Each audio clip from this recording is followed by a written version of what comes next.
ఓం సాయిరామ్. శ్రీ సచిదానంద సద్గురు సాయినాథ్ మహారాజ్ కి జై. ముందుగా సాయి మహత్యం ఛానల్కు స్వాగతం అండి. ప్రతి సాయి భక్తుడికి భక్తురాలికి పేరు పేరున నమస్కారం చేసుకుంటూ బాబా దీవెనలు మీకు మీ కుటుంబానికి ఎల్లప్పుడూ అందించాలని ఆశిస్తూ ఈ వీడియో స్టార్ట్ చేస్తున్నానండి. ఇక ఈరోజు వీడియోలో ప్రతి గురువారం లాగే ఈ గురువారం కూడా శ్రీ సాయి సచ్చరిత్రం నుంచి 6వ అధ్యాయం మనం పారాయణం చేసుకుందాము. ఇప్పుడు 6వ అధ్యాయంలో కవర్ అయ్యే టాపిక్స్ గురించి చెప్తాను. సాయిబాబా యొక్క అనుమతి, వాగ్దానము, ఉరసు ఉత్సవం, చందనోత్సవము, ఉరసు శ్రీరామనవమి ఉత్సవముగా మారిన వైనము, మసీదుకు మరమ్మత్తులు. ఇప్పుడు సాయిబాబా యొక్క అనుమతి, వాగ్దానం గురించి చెప్పుకుందాము. సంసారమను సాగరములో జీవుడనేడి ఓడను సద్గురుడై సరంగు అయి నడుపునప్పుడు అది సులభమగును, సురక్షితమగును, గమ్యమును చేరును. సద్గురు అనగానే సాయిబాబా స్ఫురణకు వచ్చుచున్నారు. నా కండ్ల ఎదుట సాయిబాబా నిలిచియున్నట్లు, నా నుదుట ఊది పెట్టుచున్నట్లు, నా శిరస్సుపై చేయి వేసి ఆశీర్వదించుచున్నట్లు పోడుముచున్నది. నా మనస్సు సంతోషంతో నిండిపోయి కండ్ల నుండి ప్రేమ పొంగి పొరులుచున్నది. గురు హస్తస్పర్శ మహిమ అద్భుతమైనది. ప్రళయాగ్నిచే కూడా కాలనట్టి వాసనామమైన సూక్ష్మ శరీరము గురు కర స్పర్శ తగలగానే భస్మమైపోవును. అనేక జన్మార్జిత పాప సంచయము పటాపంచలైపోవును. ఆధ్యాత్మిక సంబంధమైన విషయములు వినుటకై విసుగుపడు వారి వాక్కు కూడా నెమ్మది పొందును. శ్రీ సాయి సుందర రూపము కాంచుట తొడనే కంఠము ఆనందాతిరేకముతో గద్గదమగును. కన్నుల నుండి ఆనందశ్రవులు పొంగి పొరులును. హృదయము భావోద్రేకముతో ఉక్కిరి బిక్కిరి అగును. నేనే తాను అను పరుబ్రహ్మ స్వరూపమును స్మరణ మేల్కొని ఆత్మ సాక్షాత్కారానందమును కలిగించును. నేను నీవు అను భేదభావమును తొలగించి బ్రహ్మైక్య అనుభవమును సిద్ధింపజేయును. నేను వేద పురాణాది సద్గ్రంథములు చదువునప్పుడు నా సద్గురుమూర్తియే అడుగడుగునకు జ్ఞప్తికి వచ్చుచుండును. నా సద్గురువైన శ్రీ సాయి బాబాయే శ్రీరాముడిగా శ్రీకృష్ణుడుగా నా ముందు నిలిచి తమ లీలలను తామే వినిపింపజేయునట్లు తోచును. నేను భాగవత పారాయణకు పూనుకొనగానే శ్రీ సాయి యాపద మస్తకము కృష్ణుని వలె గాన్పించును. భాగవతమో ఉద్ధవ గీతయో తామే పాడుచున్నట్లుగా అనిపించును. ఎవరితోనైనా సంభాషించినప్పుడు సాయిబాబా కథలే ఉదాహరణములుగా నిచ్చుటకు జ్ఞప్తికి వచ్చును. నాకై నేను ఏదైనా వ్రాయు తలపెట్టినచో ఒక మాట గాని వాక్యము గాని వ్రాయుటకు రాదు. వారి ఆశీర్వాదం లభించిన వెంటనే రచనధార అంతులేనట్లు సాగును. భక్తునిలో అహంకారము విజృంభించగానే బాబా దానిని అణిచివేయును. తన శక్తితో వాని కోరికలను నెరవేర్చి సంతుష్టి చేసి ఆశీర్వదించును. సాయి పాదములకు సాష్టాంగ నమస్కారము చేసి సర్వస్య శరణాగతి చేసిన వానికి ధర్మార్థ కామ మోక్షములు పొందును. భగవత్ సాన్నిధ్యమునకు పోవుటకు కర్మ, జ్ఞాన, యోగ, భక్తి మార్గములనేడి 4 త్రోవలు గలువు. అన్నింటిలో భక్తి మార్గము కష్టమైనది. అది ముండ్ల గోతులతో నిండి ఉండెను. సద్గురుని సహాయంతో ముండ్లను గోతులను తప్పించుకొని ముందుకు సాగినచో గమ్యస్థానము అవలీలగా చేరువచ్చును. ఈ సత్యమును దృఢముగా నమ్ముడని శ్రీ సాయిబాబా నొక్కి వాక్కానించెడి వారు.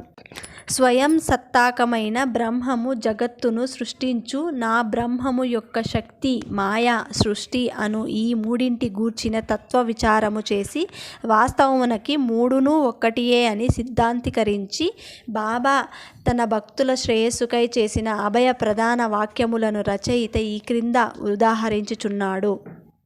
నా భక్తుని ఇంటిలో అన్న వస్త్రములకు ఎప్పుడూ లోటుండదు. నాయందే మనస్సు నిలిపి భక్తి శ్రద్ధలతో మనఃపూర్వకముగా నన్నే ఆరాధించిన వారి యోగక్షేమములు నేను చూచెదను. కావున వస్త్రాహారములు కొరకు ప్రయాస పడవద్దు. నీకేమైనా కావలసిన భగవంతుని వేడుకొనుము. ప్రపంచంలోని కీర్తి ప్రతిష్టలకై ప్రాకులాడుట మాని దైవము యొక్క దర్బారులో మన్నునలు పొందుటకు, భగవంతుని కరుణ కటాక్షములు సంపాదించుటకు యత్నించుము. ప్రపంచ గౌరవమందుకొను భ్రమను విడువుము. మనస్సునందు ఇష్టదైవము యొక్క ఆకారమును నిలుపుము. సమస్తేంద్రియములను మనస్సున భగవంతుని ఆరాధన కొరకే నియమింపుము. ఇతరముల వైపు మనస్సు పోనివ్వకము. ఎల్లప్పుడూ నన్నే జ్ఞప్తి అందుంచుకొనుము. మనస్సును ధన సంపార్జనము, దేహపోషణ, గృహ సంరక్షణము మొదలైన విషయముల పట్ల సంచరించకుండా గట్టిగా నిలుపుము. అప్పుడది నెమ్మది వహించి శాంతమగును, చింతారహితమగును. మనస్సు సరైన సాంగత్యంలో ఉన్నదనుటకు ఇదియే గుర్తు. చంచల మనస్సుకు స్వాస్థ్యం చిక్కదు. బాబా మాటలు దహరించిన పిమ్మట గ్రంథకర్త షిరిడీలో జరుగు శ్రీరామనవమి ఉత్సవమును వర్ణించుటకు పూనుకొనెను. షిరిడీలో జరుగు ఉత్సవములన్నిటిలో శ్రీరామనవమియే గొప్పది. సాయి లీలల 1925 పుట 197 పత్రికలో షిరిడీలో జరుగు శ్రీరామనవమి ఉత్సవము గురించి విపులముగా వర్ణింపబడినది. దాని సంగ్రహమిట పేర్కొనబడుచున్నది. ఉరుసు ఉత్సవం గురించి ఇప్పుడు చెప్పుకుందాము. కోపర్గాంలో గోపాలరావు గుండ్ అను అతడు పోలీస్ సర్కిల్ ఇన్స్పెక్టరుగా ఉండెను. అతడు బాబాకు గొప్ప భక్తుడు. అతనికి 3 భార్యలున్నప్పటికీ సంతానం కలగలేదు. శ్రీ సాయి ఆశీర్వదనముచే అతనికొక కొడుకు పుట్టెను. ఆ ఆనంద సమయంలో అతనికి షిరిడీలో ఉరుసు ఉత్సవం నిర్వహించవలెనను ఆలోచన కలిగినది. తన ఆలోచనను తాత్యా కోతే పాటీలు, దాదా కోతే పాటీలు, మాధవరావు, దేశపాండే తదితర తక్కిన సాయి భక్తులు ముందుకొచ్చెను. వారంతా దీనిని ఆమోదించిరి. బాబా ఆశీర్వాదమును అనుమతిని పొందిరి. ఇది 1897లో జరిగెను. ఉరుసు ఉత్సవం జరుపుకోవడానికి జిల్లా కలెక్టర్ అనుమతికై దరఖాస్తు పెట్టిరి. గ్రామ కులకర్ణి కరణము దానిపై నేదో వ్యతిరేకముగా చెప్పినందున అనుమతి రాలేదు. కానీ బాబా ఆశీర్వదించి ఉండుటచే మరలా ప్రయత్నించగా వెంటనే అనుమతి వచ్చెను. బాబా సలహాననుసరించి ఉరుసు ఉత్సవమును శ్రీరామనవమి నాడు చేయుటకు నిశ్చయించిరి. ఈ ఉరుసు ఉత్సవమును శ్రీరామనవమి నాడు జరుపుకొనుమనుటలో హిందూ మహమ్మదీయుల సమైక్యతాభావము బాబా ఉద్దేశములు కాబోలు. భవిష్యత్తు సంఘటనలను బట్టి చూడగా బాబా సంకల్పము నెరవేరినట్లు స్పష్టమగును. ఉత్సవము జరుపుకొనుటకు అనుమతి అయితే వచ్చెను గాని ఇతర అవాంతరములు కొన్ని తలెత్తినవి. చిన్న గ్రామమైన షిరిడీలో నీటి ఎద్దడి అధికముగా ఉండెను. గ్రామమంతటికి 2 నూతలుండెడివి. ఒకటి ఎండాకాలంలో ఎండిపోవుచుండెను. రెండవ దానిలో నీళ్లు ఉప్పుగా ఉండెను. ఈ సమస్యను బాబాకు నివేదించగా బాబా ఆ ఉప్పు నీటి బావిలో పువ్వులు వేసెను. ఆశ్చర్యకరముగా ఆ ఉప్పు నీరు మంచినీళ్లుగా మారిపోయినవి. ఆ నీరు కూడా చాలకపోవుటచే తాత్యాపాటీలు దూరము నుండి మోటల ద్వారా నీరు తెప్పించెను. తాత్కాలికముగా అంగళ్ళు వెలిసినవి. కుస్తీ పోటీల కొరకు ఏర్పాట్లు చేయబడినవి. గోపాలరావు గుండును కొక మిత్రుడు ఉండెను. వాని పేరు దాము అన్నాకాసర్. అతనిది అహ్మదానగరు. అతనికి కూడా 2 భార్యలున్నప్పటికీ సంతానం లేకుండెను. అతనికి కూడా బాబా ఆశీర్వాదముచే పుత్ర సంతానం కలిగెను. ఉత్సవము కొరకు ఒక జెండా తయారు చేయించవలెనని గోపాలరావు అతనికి పురమాయించెను. అటులనే నానాసాహెబు నిమన్కరును ఒక నగిషీ జెండా తెమ్మని కోరెను. ఈ 2 జెండాలను ఉత్సవముతో తీసుకొని పోయి మసీదు 2 మూలలందు నిలబెట్టిరి. ఈ పద్ధతినిప్పటికీను అవలంబించుచున్నారు. బాబా తాము నివసించిన ఈ మసీదును ద్వారకామాయి అని పిలిచెడివారు. ఇప్పుడు చందనోత్సవం గురించి చెప్పుకుందాము. చందనోత్సవం సుమారు 5 ఏళ్ల తర్వాత ఈ ఉత్సవముతో బాటు ఇంకొక ఉత్సవం కూడా ప్రారంభమయ్యెను. కోరాల గ్రామమునకు చెందిన అమీరు షక్కర్ దళాల్ అను మహమ్మదీయ భక్తుడు చందన ఉత్సవమును ప్రారంభించెను. ఈ ఉత్సవము గొప్ప మహమ్మదీయ ఫకీరుల గౌరవార్థము చేయుదురు. వెడల్పు పళ్ళెరములో చందనపు ముద్ద నుంచి తలపై పెట్టుకొని సాంబ్రాణి ధూపములతో బాజా భజంత్రీలతో ఉత్సవము సాగించెదరు. ఉత్సవమూరేగిన పిమ్మట మసీదునకు వచ్చి మసీదు గూటి నింబారులోను గోడల పైనను ఆ చందనమును చేతితో నుందరను తట్టెదురు. మొదటి 3 సంవత్సరములు ఈ ఉత్సవమును అమీరు షక్కరు నిర్వహించెను. పిమ్మట అతని భార్య ఆ సేవను కొనసాగించెను. ఒకే దినమందు పగలు హిందువులచే జెండా ఉత్సవము, రాత్రులందు మహమ్మదీయులచే చందనోత్సవము ఏ అరమరికలు లేకుండా జరుగుచున్నవి. ఏర్పాట్లు. షిరిడీలో జరుగు శ్రీరామనవమి ఉత్సవము బాబా భక్తులకు ముఖ్యమైనది, పవిత్రమైనది. భక్తులందరూ వచ్చి ఈ ఉత్సవంలో పాల్గొనుచుండిరి. బయటి ఏర్పాట్లన్నీ తాత్యా కోతే పాటీలు చూచుకొనిడివారు. ఇంటి లోపల చేయవలసినవన్నీ రాధాకృష్ణమాయి అను భక్తురాలు చూచుచుండెను. ఉత్సవ దినములలో ఆమె నివాసము భక్తులతో నిండిపోయేడిది. ఆమె వారికి కావలసిన ఏర్పాట్లు చూచుకొనుటయే గాక ఉత్సవమునకు కావలసిన సరంజామనంతయు సిద్ధపరచుచుండెను. అంతేకాదు స్వయముగా ఆమె మసీదునకు శుభ్రపరిచి గోడలను సున్నము వేయించుచుండెను. మసీదు గోడలు బాబా వెలిగించు ధుని మూలముగా మసిపట్టి ఉండెడివి. మండుచున్న ధునితో సహా మసీదులోని వస్తువులన్నింటినీ తీసి బయటపెట్టి మసీదు గోడలను చక్కగా కడిగి వెళ్ళవేయించుచుండెను. ఆమె ఇదంతయు దినము మార్చి దినము బాబా చావడిలో పరుండునప్పుడు చేసెడిది. ఈ పనిని శ్రీరామనవమికి ఒకరోజు ముందే పూర్తి చేయుచుండెను. పేదలకు అన్నదానమనిన బాబాకు చాలా ప్రీతి. అందుచే ఈ ఉత్సవము సమయమందు అన్నదానము విరివిగా చేయుచుండిరి. భోజన పదార్థములు మిఠాయిలు రాధాకృష్ణమాయి ఇంటిలో విస్తరముగా వండుచుండెడివి. అనేక మంది సంపన్నులైన సాయి భక్తులు స్వచ్ఛందముగా పూనుకొని ఈ సేవలో పాల్గొనుచుండెడివారు. ఉరుసు శ్రీరామనవమి ఉత్సవముగా మారిన వైన్యము గురించి ఇప్పుడు చెప్పుకుందాము. ఈ ప్రకారముగా 1897 నుండి 1911 వరకు ఉరుసు ఉత్సవము శ్రీరామనవమి నాడు వైభవముగా జరుగుచుండెను. రాను రాను అది వృద్ధయగుచు ప్రాముఖ్యము సంతరించుకొనెను. 1912లో ఈ ఉత్సవమునకు సంబంధించిన ఒక మార్పు జరిగెను. శ్రీ సాయినాథ సగుణోపాసన గ్రంథకర్త అయిన కృష్ణారావు జాగేశ్వర్ భీష్మ అనువాడు దాదాసాహేబు కాపాడే అమరావతితో కలిసి ఉత్సవమునకు వచ్చెను. వారు దీక్షిత్వాడలో బస చేసిరి. ఉత్సవము ముందు రోజు కృష్ణారావు దీక్షిత్వాడ వసారలో పండుకొని ఉండెను. ఆ సమయములో లక్ష్మణరావు ఉరఫ్ కాకా మహాజీని పూజా పరికరముల పళ్ళెముతో మసీదునకు పోవుచుండెను. అతనిని చూడగానే భీష్మకు యొక్క క్రొత్త ఆలోచన తట్టెను. వెంటనే కాకా మహాజనిని దగ్గరకు పిలిచి అతనితో ఉరుసు ఉత్సవమును శ్రీరామనవమి నాడు చేయుమనుటలో భగవద్ ఉద్దేశము ఏమైయుండెనో. శ్రీరామనవమి హిందువులకు చాలా ముఖ్యమైన పర్వదినము కనుక ఈ దినమందు రామ జన్మోత్సవము ఎలా జరుపుకోవడమని అడిగెను. కాకా మహాజీనికి ఆ ఆలోచన బాగా నచ్చినది. తమ సంకల్పమునకు బాబా అనుమతి సంపాదించుటకు ఆయుత్తమయ్యిరి. కానీ భగవత్ సంకీర్తన చేయుటకు అంత తక్కువ వ్యవధిలో హరిదాసును సంపాదించుట కష్టము. ఈ సమస్యను కూడా తుదకు భీష్మయే పరిష్కరించెను. ఎట్లన అతని వద్ద రామాఖ్యానమును శ్రీరాముని చరిత్ర సిద్ధముగా ఉండుటచే అతడే దానిని సంకీర్తన చేయుటకు కాకా మహాజని హార్మోనియం వాయించుటకు తీర్మానించిరి. చక్కెరతో కలిపిన శొంఠి గుండ ప్రసాదము రాధాకృష్ణమాయి చేయుటకు ఏర్పాటయ్యెను. బాబా అనుమతి పొందుటకై వారు మసీదుకు పోయిరి. సర్వజ్ఞుడైన బాబా వాడాలో నేమి జరుగుచున్నదని మహాజనిని ప్రశ్నించెను. బాబా అడిగిన ప్రశ్నలోని అంతరార్థమును మహాజని గ్రహించలేక ఏమీ జవాబివ్వక మౌనముగా ఉండెను. బాబా ఇదే ప్రశ్న భీష్మ అడిగెను.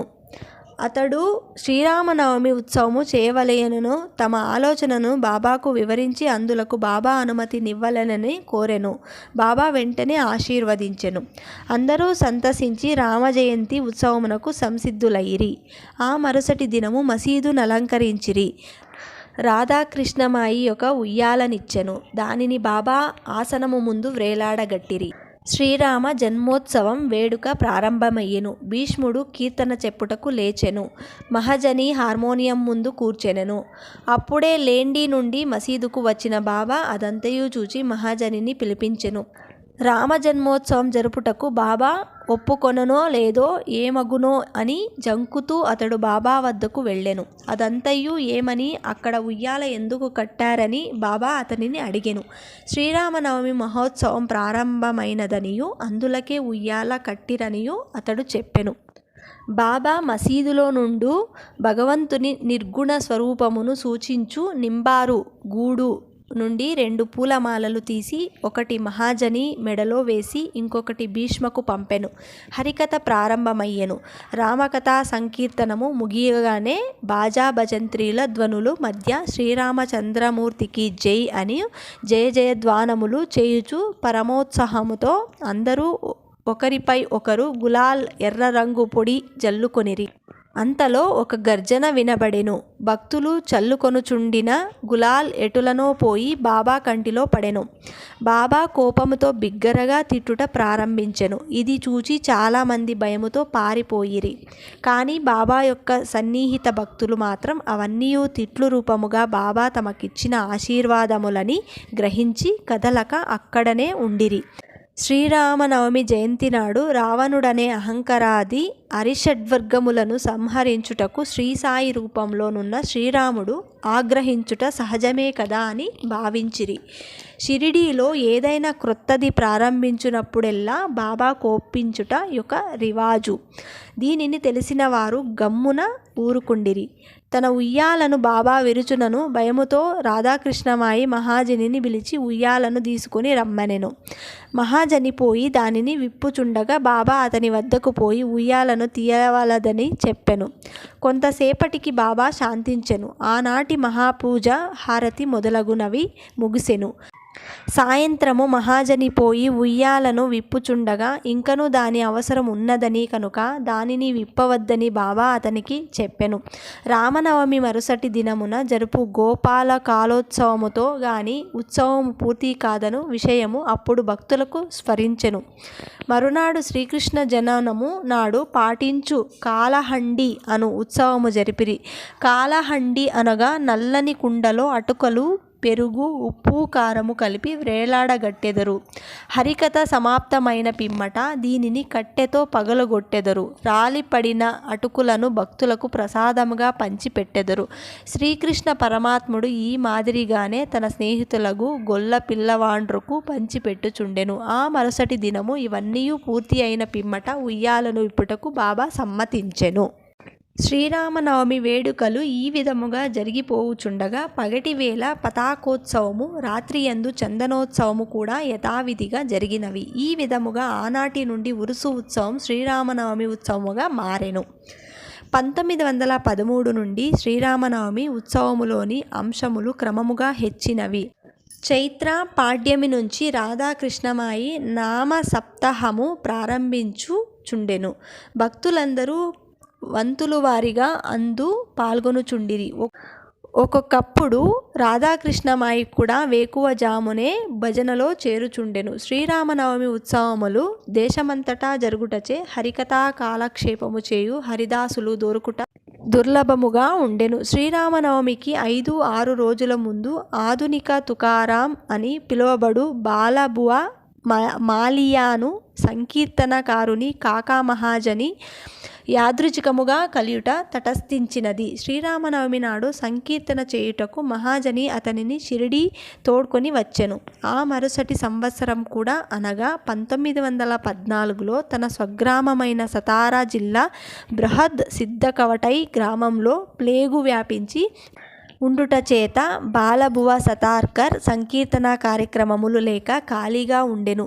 కాకాసాహెబ్ దీక్షిత్ ద్వారా బాబా అనుమతి పొంది అతడు షిరిడీ వచ్చి హరికథా సంకీర్తనము చేసెను. బాబా అతనిని తగినట్లు సత్కరించెను. 1914 సంవత్సరంలో ప్రతి సంవత్సరము శ్రీరామనవమి నాడు షిరిడీలో సంకీర్తన చేయు బాధ్యతను శ్రీ దాసగణు మహారాజునకు బాబా అప్పగించుట ద్వారా ఏటేటా ఒక్కొక్క క్రొత్త హరిదాసును పిలుచు సమస్య శాశ్వతముగా పరిష్కరింపబడెను. 1912 నుండి ఈ ఉత్సవము రాను రాను వృద్ధి పొందుచుండెను. చైత్రశుద్ధి అష్టమి మొదలు ద్వాదశ వరకు షిరిడీ తేనె త్రుట్టేయవలే ప్రజలతో కిటకిటలాడుచూ ఉండెను. అంగళ్ళ సంఖ్య పెరిగిపోయెను. కుస్తీ పోటీలలో అనేక మంది ప్రముఖ మల్లులు పాల్గొనుచుండిరి. పేదలకు అన్న సంతర్పణ విరివిగా జరుగుచుండెను. రాధాకృష్ణమాయి కృషిచే షిరిడీ యొక్క సంస్థానముగా రూపొందెను. వివిధములైన హంగులు, అలంకారములు పెరిగినవి. అలంకరింపబడిన గుర్రము, పల్లకి, రథము, పాత్రలు, వెండి సామానులు, బాల్టీలు, వంటపాత్రలు, పటములు, నిలువుటద్దములు మొదలైనవి బహుకరింపబడెను. ఉత్సవమునకు ఏనుగులు కూడా వచ్చెను. ఇవన్నీయు ఎంత హెచ్చినప్పటికీ సాయిబాబా వినినే మాత్రము లక్ష్య పెట్టక యథాపూర్వము నిరాడంబరులై ఉండెడివారు. ఈ ఉత్సవములో గమనింపవలసిన ముఖ్య విషయమేమన హిందువులు, మహమ్మదీయులు ఎట్టి అరమరికలు లేక కలిసిమెలిసి ఉత్సవములలో పాలు పంచుకొనిడివారు. ఈనాటి వరకు ఎటువంటి మత కలహములు షిరిడీలో తలెత్తలేదు. మొదట 5,000 నుండి 7,000 వరకు యాత్రికులు వచ్చేవారు. క్రమముగా ఈ సంఖ్య 75,000కు పెరిగినది. అంత పెద్ద సంఖ్యలో జనులు గుమిగూడినప్పటికీ ఎన్నడూ అంటువ్యాధులు కానీ అల్లరులు కానీ సంభవించలేదు. మసీదుకు మరమ్మతులు. గోపాలరావు గుండనకు ఇంకొక మంచి ఆలోచన తట్టెను. ఉరసు ఉత్సవమును ప్రారంభించిన విధముగానే మసీదును తగినట్లుగా తీర్చిదిద్దవలెనని నిశ్చయించుకొనెను. మసీదు మరమ్మత్తు చేయు నిమిత్తమైన రాళ్లను తెప్పించి చెక్కించెను. కానీ ఈ పని బాబా అతనికి నియమించలేదు. నానాసాహెబ్ చాందోర్కర్కు ఆ సేవ లభించినది. రాళ్ల తాపన కార్యము కాకాసాహెబ్ దీక్షిత్కు నియోగింపబడినది. మసీదుకు మరమ్మతులు చేయుట మొదట బాబాకిష్టము లేకుండెను. కానీ భక్తుడగు మహల్సాపతి కల్పించుకొని ఎటులనో బాబా అనుమతిని సాధించెను. బాబా చావిడిలో పండుకొన్న ఒక రాత్రిలో మసీదు నేలను చక్కని రాళ్లతో తాపన చేయుట ముగించిరి. అప్పటి నుండి బాబా గోనె గుడ్డపై కూర్చుండుట మాని చిన్న పరుపు మీద కూర్చుండువారు. గొప్ప వ్యాయ ప్రయాసాలతో 1911వ సంవత్సరములో సభామండపము పూర్తి చేసిరి. మసీదుకు ముందున్న జాగా చాలా చిన్నది, సౌకర్యముగా లేకుండెను. కాకాసాహెబ్ దీక్షిత్ దానిని విశాలపరిచి పైకప్పు వేయదలచెను. ఎంతో డబ్బు పెట్టి ఇనుప స్తంభములు మొదలగునవి తెప్పించి పని ప్రారంభించెను. రాత్రి అంతయు శ్రమపడి స్తంభములు నాటెడివారు.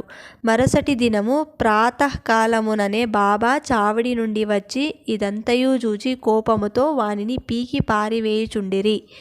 ఒకసారి బాబా మిక్కిలి కోపోద్దీపితుడై నాటిన ఇనుప స్తంభమును ఒక చేతితో బెకిలించుచు రెండవ చేతితో తాత్యా పాటీలు పీకను పట్టుకొనెను. తాత్యా తలపాగను బలవంతముగా తీసి అగ్గిపుల్లతో నిప్పంటించి ఒక గోతిలో పారివేయెను. బాబా నేత్రములు నిప్పు కణముల వలె వెలుగుచుండెను. ఎవరికినీ బాబా వైపు చూచుటకు కూడా ధైర్యము చాలకుండెను. అందరూ భయకంపితులైరి. బాబా తన జేబులో నుంచి 1 రూపాయి తీసి అటువైపు విసిరెను. అది శుభ సమయమందు చేయు ఆహుతి వలె కనబడెను. తాత్యా కూడా చాలా భయపడెను. తాత్యాకేమి జరుగునున్నదో ఎవరికీ ఏమీ తెలియకుండెను. కల్పించుకొని బాబా పట్ట నుండి తాత్యాను విడిపించుటకెవ్వరికీ సాధ్యం కాలేదు. ధైర్యం కూడా చాలలేదు. ఇంతలో కుష్ఠిరోగి బాబా భక్తుడనగు బాగోజీ షిందే కొంచెము ధైర్యం కూడగొట్టుకొని ముందుకు పోగా బాబా వానిని ఒక ప్రక్కకు త్రోసివేసెను. మాధవరావు సమీపించబోగా బాబా అతనిపై ఇటుకరాయి రువ్వెను. ఎంతమంది ఆ జోలికి పోదలిచిరో అందరికీ అదే గతి పట్టెను. కానీ కొంతసేపటికి బాబా శాంతించెను. ఒక దుకాణదారుని పిలిపించి వాని వద్ద నుంచి ఒక నగీషి జరిపాగను కొని తాత్యాను ప్రత్యేకముగా సత్కరించుటకైనట్లు దానిని స్వయముగా తాత్యా తలకు చుట్టెను. బాబా యొక్క ఈ వింత చర్యను చూచిన వారెల్లరూ ఆశ్చర్యమగ్నులైరి. అంత త్వరలో బాబాకెట్ల కోపం వచ్చెను? ఎందుచేత నీ విధముగా తాత్యాను శిక్షించెను? వారి కోపము తక్షణమే ఎట్ల చల్లబడెను అని అందరూ ఆలోచించుచుండిరి. బాబా ఒక్కొక్కప్పుడు శాంతిమూర్తి వలె కూర్చుండి అత్యంత ప్రేమానురాగంతో మాట్లాడుచుండెడివారు. అంతలో నకారణముగా కోపించెడివారు. అటువంటి సంఘటనలు అనేకములు గలవు. కానీ ఏది చెప్పవలెనను విషయము తేల్చుకొనలేకున్నాను. అందుచే నాకు జ్ఞాపకము వచ్చినప్పుడెల్లా ఒక్కొక్కటి చెప్పెదను. 6వ అధ్యాయం సంపూర్ణము. సద్గురు శ్రీ సాయినాథార్పణమస్తు. శుభం భవతు. వచ్చే వారం మరొక అధ్యాయంతో మీ ముందుంటాను. అంతవరకు సెలవు. సర్వే జనా సుఖినో భవంతు. శ్రీ సాయినాథార్పణమస్తు.